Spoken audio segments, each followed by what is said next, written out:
So There we are. what happens here is you've got all that lovely fresh boiling feed water as well. Nothing but water for the crew. So this is essentially, you might say that there, I think that's mostly correct. So yeah, so a lot of the leftover water will be sent to these for the ship's crew for facilities such as they said in their bathrooms or drinking water and such, because all of your all your water you drink is essentially gone through condensers, and those condensers are shared with the condensers in the engine rooms. So you're literally surviving off of what the ship survives. It's kind of like an umbilical cord in a way you can measure it. So Yeah. anyways, that's just a small part about it. And we go through this.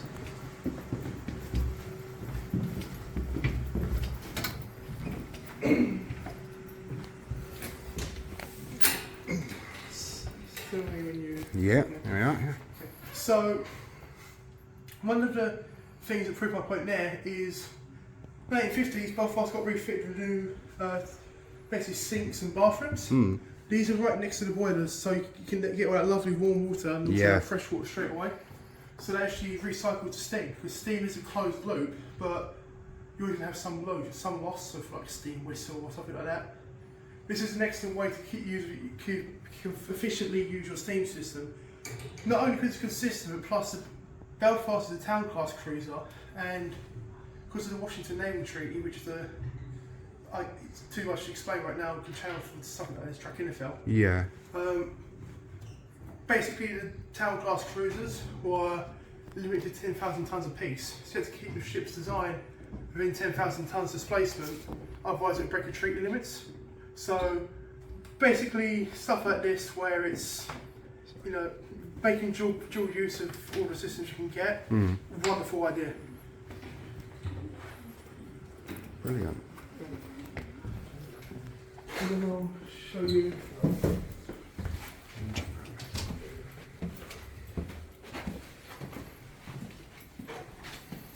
The showers.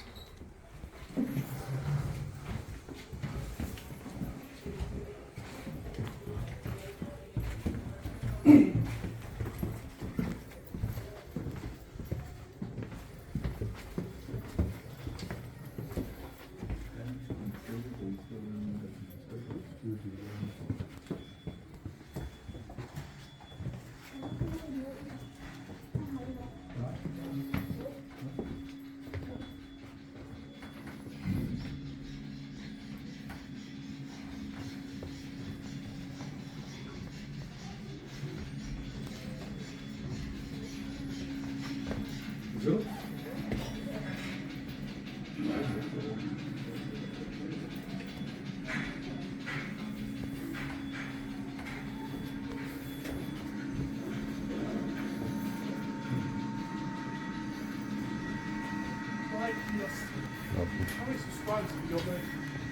400 at the moment on YouTube, and I think I'm at about 600 on, 400 on Facebook and about 600 on YouTube. I know it's going to sound like a bit of a piss take, but could I have a shout to my channel as well? Yeah, no, that's totally fine. Give yourself a shout out. So, my channel is called Cold War Chemical. I cover personal equipment of the Cold War, so it can be anything ranging from US Air Force flight gear to British Army, basically infantry equipment from 1950s till the 1990s. Right. And if you ever have an interest in more personal kit, that's what I cover there. And I also sometimes upload archive footage. Brilliant. Oh, brilliant. Well, you hear that, guys and girls? Give this young man a follow, because that does sound very interesting. Like anything like that. And I've got a few on my page that love all this kind of stuff as well, so it's fascinating, isn't it? Oh. Right, there we go. So now we've gone from the boilers, and these are the wonderful steam turbines. So what these do is they basically, they're like a giant blender for steam. And what happens is so you got, imagine you speak like a cylinder in the middle, okay, with lots and lots of little teeth in it, okay. That steam is going like a 600-mile-an-hour wind, okay? Because it's 650 psi. It's not the exact measurement. It gives you the idea, okay? That's gripping onto those little teeth like a propeller engine, okay? And that's turning that turbine. And that turbine is connected to basically a wheel. What's happening is that turbine is spinning up, okay? That's going to the shaft, okay? To reduction gears, which I'll explain soon. And then that's going to the it's going to the propeller. So the boilers are essential, but these do most of the slogging work. Yeah. So you've got different sizes of turbines, which if you follow me, a lot of the equipment you'll see on these turbines, this is pure bronze or brass, I can't remember which. The reason you can see this right now is these are covered in like 3 inches of asbestos wrapping. Right. How much heat actually comes off of these. Yeah. These are, I think, 1,000 Celsius, but how hot these actually get. So, if you can see this right now, something is gone very catastrophically wrong. And now, this is one of the most, in my opinion, this is one of the most dangerous areas of the ships, because look at all these pipes, okay? There you've got the boiler rooms. Boiler rooms can be dangerous, you can drown. Anyway, you can drown on the ship. But this is the most dangerous because the threat is invisible. If you have a steam leak, okay, the only way you know how there's a steam leak, if it slices someone apart, or it slices anything apart. So let's say this is a steam leak here, okay. This isn't accustomed to Royal Navy ships, because I haven't heard this about Royal Navy ships. On American steam-powered ships, they have brooms around the machinery spaces, which is what you'd call boiler rooms and engine rooms, machinery spaces, because it drives. It's the main mover in the ship. What you do is someone will shout, "Steam leak!" like that, but much louder because of the machinery. Yeah. Everyone would pause where they are. And the only way you could move is you get that broom head and you put it over the pipes, okay? So you go over the pipes, and you might notice all of these valves in these pipes, okay? Once you find a leak in the pipe, okay, that broom is going to cut in half like a lightsaber. That's how high. It's 650 pounds of steam at 1,000 Celsius. Okay, you can't really hear that because I think it's something to do with the frequency of our hearing. Yeah. So then what you do is you'll isolate the leak. So you turn those valves to isolate the area, pull back the insulation, and then you basically put patchwork on it, and then put that insulation back, do a steam test, and then that's how you'd actually fix a steam leak at sea. Blimey. I wouldn't have even known that. That's really interesting. So, like I said, you wouldn't see these pipes. Everything would be covered white. Yeah. If we go through here, this is one of the main turbines themselves. So you might think of turbines actually facing vertical, but they put them horizontal in Belfast to keep them below. So ships of armour, okay, typically they're like if you get a cardboard box, okay, now put a smaller cardboard box in that box, okay.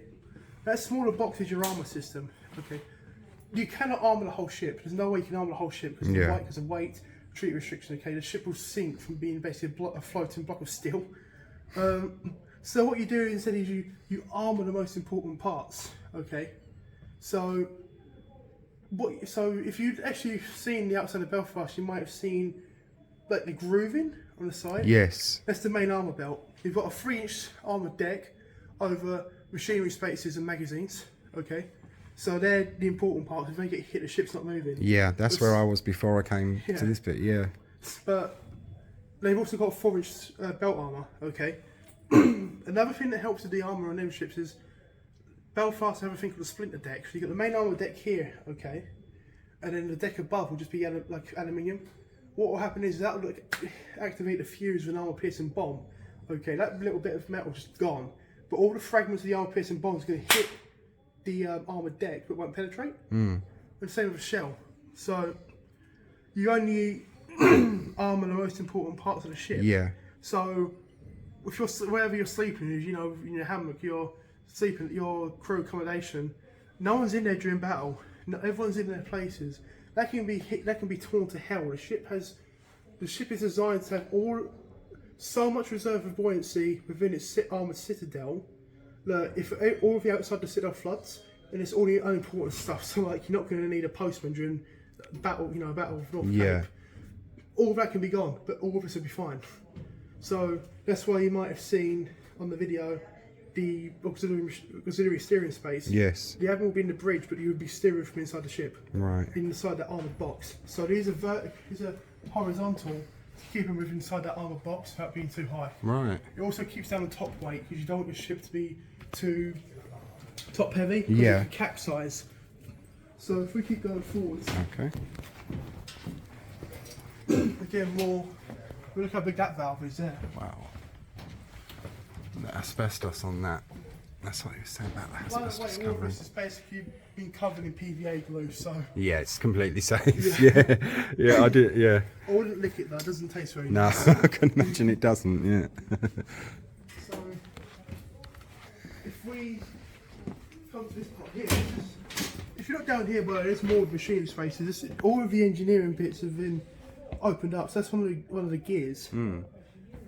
These are, you've got actually 3 places to steer it, 4 in a way, of steering Belfast. Okay, these are the auxiliary steering positions. Yeah. So if your armoured box has been penetrated, shot to death, okay, this is your last hope of steering the ship, because a ship without power is a dead ship. If you're sitting still, look at the Yamato, for example. You know, Bismarck is the best example of a ship. Sitting duck, isn't it? Yeah. So these are for speed. That's for, you know, turn, if you want to go in the reverse, Right. which is turn, and this is for a head. Right. Okay. These are for the speeds. On the other side, I'll also show you they're for turning left and right. Right. So before we go to that, though.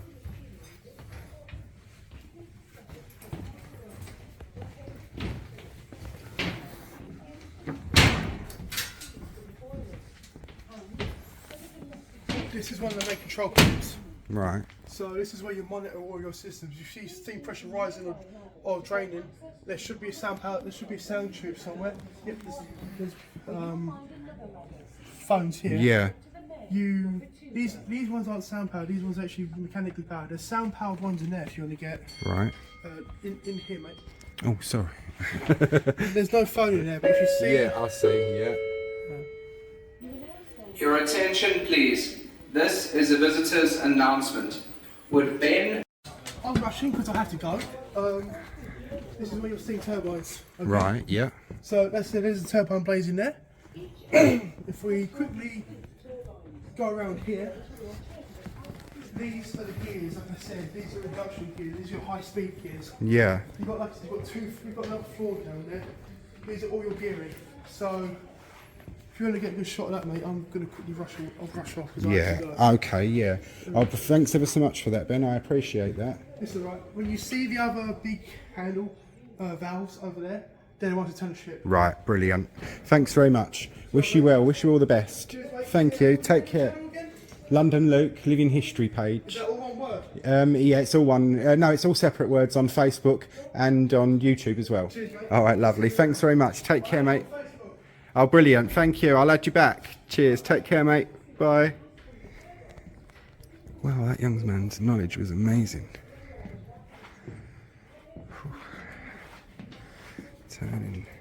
Turning gears. Well, you've got a really, really good lesson about how this ship works there from someone who knows far more than I probably ever will about ships. And as I said in the video, give his page a like, please, guys and girls.